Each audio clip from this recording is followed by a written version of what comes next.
ఘటనలు విద్యార్థిన తల్లిదండ్రులను ఆందోళనకి గురి చేస్తున్నాయి. తాజాగా మేడ్చల్ నాగారంలోని మైనార్టీ గురుకులంలో ఫుడ్ పాయిజన్ తో 33 మంది విద్యార్థినులు అస్వస్థకు గురయ్యారు. గురువారం రాత్రి విద్యార్థినులు కడుపు నొప్పితో వాంతులు చేసుకున్నారు.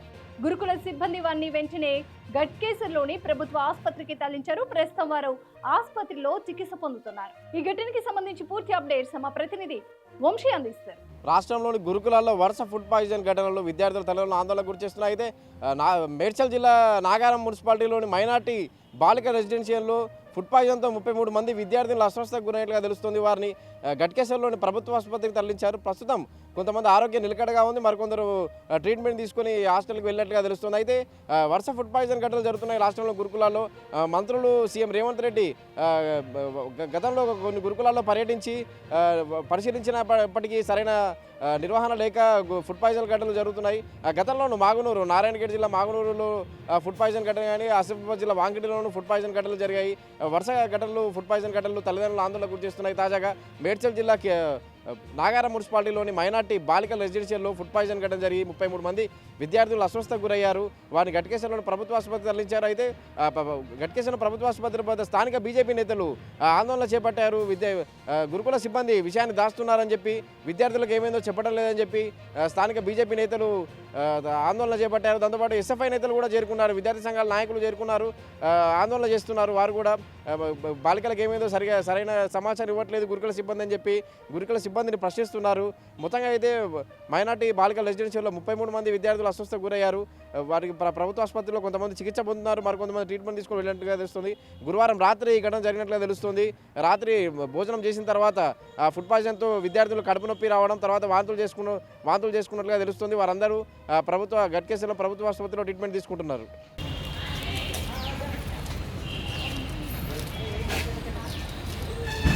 ఏమైందమ్మా, ఎట్లుంది ఇప్పుడు?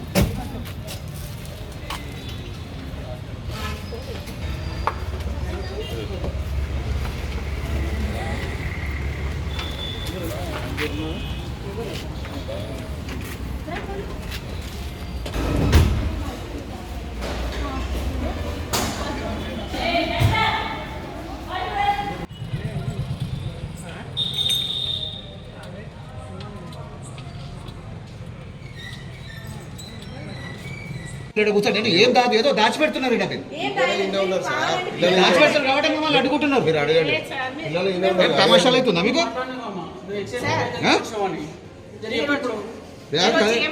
బిజీ వస్తున్నారు.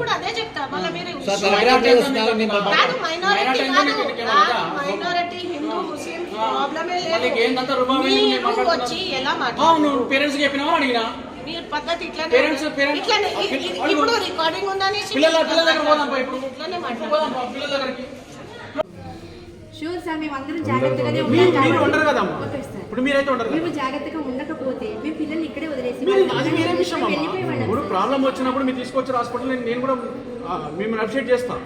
కానీ సేమ్ టైం ఏంటంటే ప్రభుత్వ పరంగా ఏదైతే చర్యలు తీసుకున్నారో దానికి అనుకూలంగా మీ గురుకులము ఫుడ్లో ఏమైనా ఇబ్బంది జరగవచ్చు. అది జరగకుండా చూసుకోవాల్సిన బాధ్యత మీ మీద ఉంటుంది, అందరి మీద ఉంటుంది. ఇప్పుడు మీరు అట్లాంటప్పుడు మీరు వచ్చిన వాళ్ళని కూడా నువ్వెవరు, నీకెందుకు అవసరము?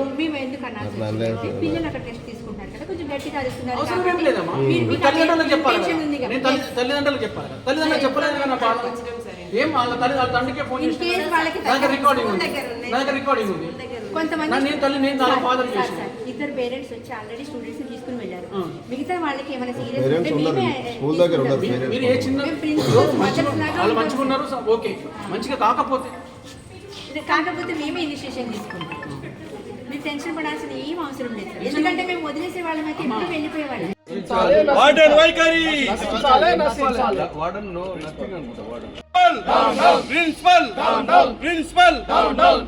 ఇక్కడ మేము గురుకులాన్ని విజిట్ చేయడానికి వచ్చినాము. లోపలికి గురుకుల సంబంధించినటువంటి వాళ్ళు ఇక్కడ ప్రోటోకాల్ ప్రకారం స్థానిక చైర్మన్ తర్వాత అందరూ విజిట్ చేయాల్సింది, అయినా కానీ వీళ్ళు లోపలికి విజిట్ చేయట్లేదు. ఇది దేని గురించి గోప్యం ఇస్తున్నారో మాకు తెలవాలి. నా పేరు సంతోష్, ఎస్ఎఫ్ఐ మేడ్చల్ మల్కాజ్గిరి జిల్లా కార్యదర్శి. ఈరోజు మేడ్చల్ జిల్లా నాగారాంలోని ఈరోజు మైనార్టీ హాస్టల్లో 33 మంది విద్యార్థులకు ఫుడ్ పాయిజన్ జరిగింది. ఆ ఫుడ్ పాయిజన్ సంబంధించింది ఈరోజు బోండాలు ఉడకపోవడం వల్ల ఈరోజు నాస్తికమైన భోజనం పెట్టడం వల్లనే ఈ ఫుడ్ పాయిజన్ జరిగిందని చెప్పేసి మేము భావిస్తూ ఉన్నాం. కాబట్టి నాగారం హాస్టల్లో మైనార్టీ హాస్టల్లో జరిగిన ఫుడ్ పైన విచారణ చేయాలి. విచారణ చేసి దీనికి కారణమైన వారిపైన కఠిన చర్యలు తీసుకోవాలని చెప్పేసి భావిస్తూ ఉన్నాం. ఎందుకంటే ప్రభుత్వం ఇప్పటికే అనేక సార్లు విద్యార్థులకు నాణ్యమైన భోజనం పెడుతున్నాం, ఈరోజు ఫుడ్ పాయిజన్ జరగదని చెప్పేసి పత్రికా ప్రకటనకు టీవీలలో మాత్రమే భాగంగా అవుతుంది తప్ప ఈరోజు అధికారులు మాత్రం స్వయంగా వచ్చి ఈరోజు హాస్టల్ పర్యవేక్షణ చేయకపోవడం వల్లనే ఈరోజు నష్టాలు జరుగుతున్నాయి. కాబట్టి ఇక్కడ ఉన్న ప్రిన్సిపల్ గారు కావచ్చు, వైస్ ప్రిన్సిపల్ గారు కావచ్చు, ఈరోజు వాళ్ళు చేసిన ఈ ఫుడ్ పాయిజన్ వల్లనే ఈరోజు విద్యార్థులందరూ కూడా ఈరోజు హాస్పిటల్ పాలయ్యారు. కాబట్టి వెంటనే మైనార్టీ హాస్టల్ పైన విచారణ జరిపించి ఇక్కడ ఉన్న ప్రిన్సిపల్ గారిని వెంటనే సస్పెండ్ చేయాలని చెప్పేసి భారత విద్యా ఫెడరేషన్గా డిమాండ్ చేస్తా ఉన్నాం. గవర్నమెంట్ ఆఫ్ తెలంగాణ, మీరు చూస్తున్నటువంటి building government of Telangana minority residence. నిన్న రాత్రి ఇక్కడ ఫుడ్ పాయిజనింగ్ జరిగింది. ఈ ఫుడ్ పాయిజనింగ్ ద్వారా 30 మంది పిల్లలు అన్వస్థకు గురయ్యారు. ఇట్లా 13 మంది గట్కేసర్ మున్సిపాలిటీ గట్కేసర్లోని ప్రభుత్వ హాస్పిటల్లో గట్కేసర్లోని గురుకులాలలో ఈ మధ్యకాలంలో